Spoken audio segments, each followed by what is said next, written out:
नाज़रीन, अवामी न्यूज़ में ख़बरनि जो सिलसिलो जारी है। इन वक्त असीं तव्हांखे कराची में ख़बर ॾींदा हलूं त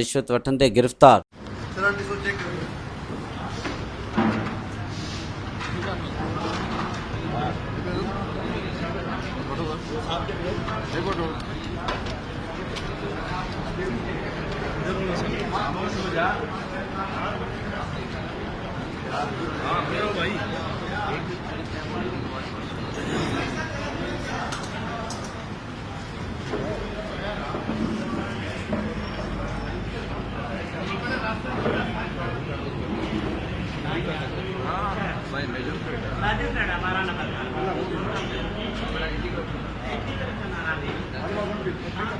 मज़ीद खबरों और तफसीलात के लिए विज़िट करें हमारी वेबसाइट www.awamiNewsHD.com।